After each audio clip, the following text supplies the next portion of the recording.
ابرہہ کعبہ سے اتنی نفرت کیوں کرتا تھا کہ 60,000 فوج لے کے کعبے پر حملہ کر دیا؟ کیونکہ کعبہ پورے عرب کے لیے سب سے مقدس جگہ بن چکی تھی۔ پورے عرب سے لوگ مکہ میں عبادت کے لیے آتے، جس سے چند لوگ بہت پیسہ کماتے۔ ابرہہ کو اس بات سے بہت غصہ تھا کہ یہ غریب مکہ والے، نہ ان کا کوئی بادشاہ ہے، نہ ان کی کوئی گورنمنٹ ہے، پھر یہ کیوں پورے عرب کا سینٹر بن چکے ہیں؟ تو اس نے حملے سے پہلے اپنے یمن کے کیپٹل صنعا میں ایک بہت بڑا چرچ بنایا تاکہ لوگ کعبہ کو چھوڑ کر اس کے چرچ عبادت کے لیے آئیں، لیکن یہ پروجیکٹ پوری طرح فلاپ ہو گیا اور اس کے بعد ابرہہ کے پاس صرف ایک آپشن بچا کہ کسی طرح کعبے کو گرایا جائے۔ ابرہہ کسی بادشاہ کے گھر پیدا نہیں ہوا تھا، بلکہ یہ رومن امپائر کے ایک چھوٹے سے شہر کے ایک چھوٹے سے بزنس مین کا ایک غلام تھا۔ اصل میں مسئلہ یہ تھا کہ یمن اور حبشہ کی لڑائی بڑے عرصے سے چل رہی تھی، کیونکہ یمن واز ڈومینیٹڈ بائی جوز، یہودی، اور حبشہ میں سارے کرسچن رہتے تھے۔ تو کیا ہونا تھا ایٹ دی اینڈ؟ جنگ۔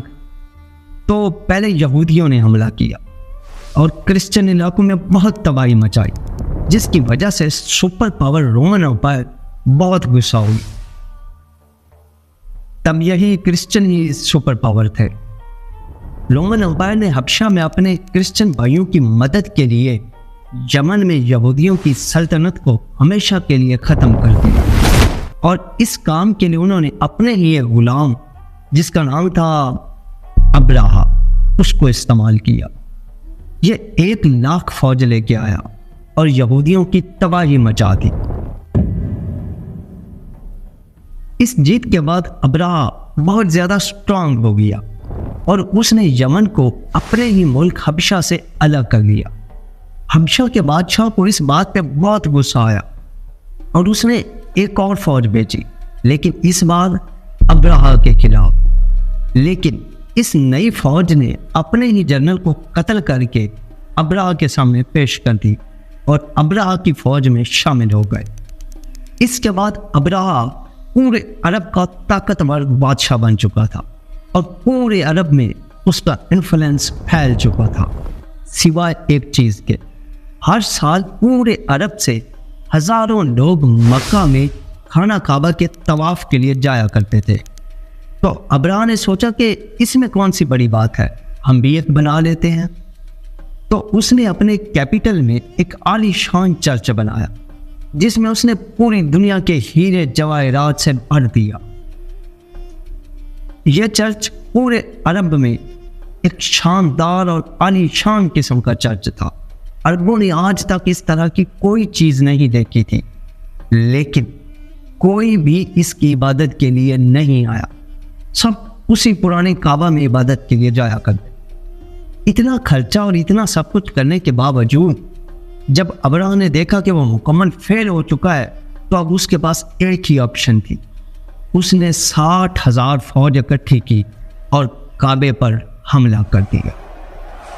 ابھی تک جتنی سٹوری میں نے آپ کو بتائی ہے وہ صرف اسلام میں نہیں بلکہ ہسٹری میں بھی لکھی ہوئی ہے، جو کہ پرانے زمانے کے عربی انسٹرکشن سے اٹھائی گئی ہے، جن میں لکھا ہے کہ ابرہہ ایک بہت بڑا بادشاہ تھا، لیکن اس کے مکہ جانے کا کہیں بھی کوئی ذکر نہیں ہے۔ مگر ریسنٹ فائنڈنگز میں کچھ ایسے یہودی انسٹرکشنز ملی ہیں جس میں کلیئرلی لکھا ہوا ہے کہ ابرہہ نے ایک جگہ پہ حملہ کیا تھا اور اس حملے میں اسے پوری طرح شکست ہوئی تھی۔